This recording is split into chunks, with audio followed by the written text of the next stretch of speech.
Bonjour, bonsoir, bienvenue sur la chaîne de l'immigration et de l'entrepreneuriat. Si c'est la première fois que tu arrives sur cette chaîne, mon nom est Stéphane Chouapi. Ici, nous parlons d'immigration, d'intégration et d'entrepreneuriat parce que nous sommes certains que ce sont des thématiques qui vous aideront non seulement à immigrer au Canada, mais surtout à prendre votre place ici. Si ce sont des thématiques qui vous intéressent, je vous invite donc à vous abonner sur cette chaîne afin de ne pas manquer l'apparition de nos nombreuses vidéos. Alors, restez jusqu'à la fin parce que je vais vous parler des porte-monnaies. Ça, c'est mon porte-monnaie et ça, c'est un porte-monnaie qui ne m'appartient pas. Mais restez jusqu'à la fin, je vous dirai pourquoi j'ai ce porte-monnaie qui ne m'appartient pas.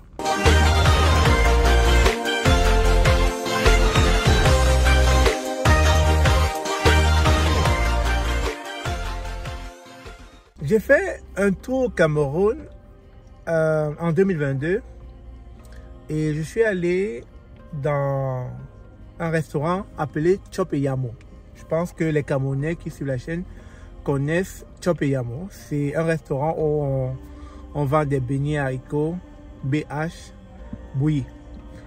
Et j'étais avec ma famille pour une raison que j'ignore. Je pense que j'étais dans l'euphorie. On a reçu une amie à ma conjointe et j'ai chargé mon téléphone.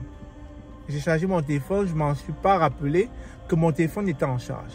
On a fini de manger et puis nous sommes rentrés. J'avais comme déposé mon téléphone dans un coin. Et je dirais, lorsqu'on a quitté le restaurant, on est arrivé à la maison, je me suis rendu compte que je n'avais pas mon téléphone sur moi. J'étais convaincu que je l'avais perdu. J'étais convaincu qu'on me l'avait déjà volé parce que je savais où il était. Donc, vite fait, comme je suis rendu compte, une fois à la maison, que je n'avais pas mon téléphone, je suis rapidement descendu et j'ai pris une moto parce que à cette heure-là, je ne pouvais pas attendre un taxi. La moto était le moyen le plus rapide pour moi pour rentrer dans ce restaurant afin de chercher mon téléphone, afin de me rendre compte si mon téléphone était encore à l'endroit ou pas. Et donc, heureusement pour moi, quand je suis revenu au restaurant Chop et Yamo, je suis allé dans le coin, déjà avec l'esprit que je l'avais perdu mon téléphone. Donc, je suis revenu, j'ai regardé au coin et mon téléphone y était. Alors, j'étais vraiment chanceux d'avoir retrouvé mon téléphone. Vous savez, je ne vous apprends rien. Dans la plupart des pays africains, la conjoncture fait à ce que très souvent, à cause de la pression sociale, à cause de la pauvreté, de la misère, les gens n'ont pas d'autre choix que de prendre la chose qui ne leur appartient pas, la chose d'autrui. C'est de la malhonnêteté. Malheureusement, c'est une denrée rare, l'honnêteté. Et je ne sais comment est-ce qu'on va rétablir cela si les gens pouvaient retrouver cette attitude d'antan, c'est-à-dire arriver à être honnête, arriver à voir la chose d'autrui et de chercher à remettre ce qui ne leur appartient pas. Ce serait vraiment vivre dans un monde idéal. Malheureusement, ce monde idéal existe encore, si vous ne le saviez pas. Dans le cadre de mon activité, vous savez, j'aime bien cette activité parce que on y rencontre beaucoup de gens à longueur de journée, des hommes d'affaires, des personnes agréables. On fait du réseautage et puis on saisit des opportunités. Dernièrement, j'ai rencontré un directeur qui m'a dit postule et je ferai copier ton CV, etc. Donc, vous voyez, dans cette activité, en longueur de journée, on rencontre tellement de gens, on se crée tellement d'affinités, on a des connaissances qui, selon le contexte, pourraient nous venir en aide selon un besoin quelconque, selon un besoin futur. Et ce que j'apprécie au Canada, précisément, c'est que dans le cadre de cette activité, il y a beaucoup de pertes. Que ce soit des téléphones, dernière génération, des Android, des Apple, etc. Ces téléphones sont toujours restitués aux propriétaires. Et pour revenir donc à la fameuse histoire de ce porte-monnaie, un client l'a perdu. Le porte-monnaie que vous voyez là, un client l'a perdu, ça appartient à une dame, à une demoiselle. Il y a tous ces cas de crédit, etc. Vous voyez un peu si on est malhonnête, vous voyez un peu à quoi ça pourrait servir. Alors, la personne qui me l'a remis, ce sont des clientes que j'ai pris tantôt et qui m'ont dit, tenez, on vient de ramasser ceci dans votre voiture, est-ce qu'il est à vous? Je dis non, c'est pas à moi. Donc, on a regardé, on a vu que ça appartenait à une précédente cliente qui avait pris Uber. Et donc, les demoiselles me l'ont remis. Bien sûr, je vais restituer le porte-monnaie au propriétaire comme je le fais souvent avec les objets perdus ici, téléphone, etc. J'ai trouvé cela pertinent de vous en parler.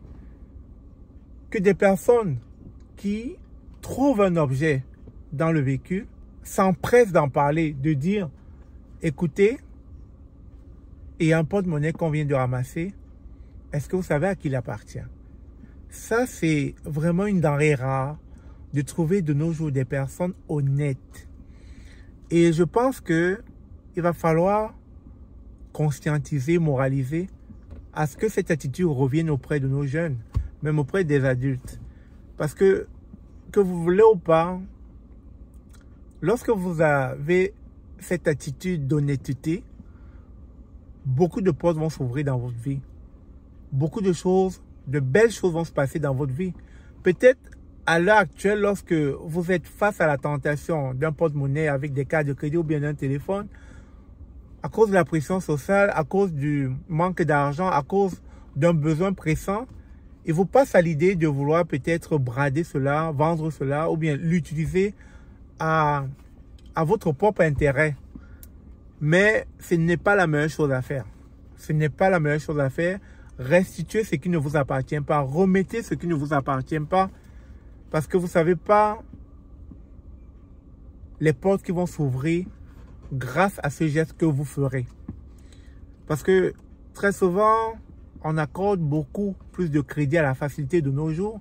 On se dit, ah non, j'ai ramassé, c'était ma chance, je vais aller l'utiliser. Mais peut-être en étant malhonnête, vous fermez beaucoup de portes. Donc, c'était un message que je voulais vous passer à travers cette anecdote, comme quoi il y a encore des gens honnêtes. Et j'en vois beaucoup au Canada. Je sais que dans nos pays africains, de manière générale, à cause de la pression, comme je l'ai dit tantôt en début de vidéo, les gens sont poussés à mal faire. Vous comprenez?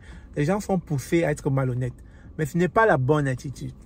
Et au Canada, honnêtement, pour les 10 années que j'ai passées dans ce pays, j'ai vu plus de bienveillance que de malhonnêteté. J'ai vu des personnes, j'ai garé moi-même des choses dans ce pays. On m'a appelé pour me dire, alors on a retrouvé des outils qui vous appartenaient, etc. Et je suis venu récupérer sans contrepartie, très souvent. Donc, franchement, je sais que ce message ne va pas tomber dans des oreilles de sourds, mais essayons d'être honnêtes dans notre vie. Ça va changer beaucoup de choses dans notre destinée. Si vous avez aimé cette vidéo comme d'habitude, n'hésitez pas à vous abonner, de liker, de partager. Et comme toujours, je vous aime.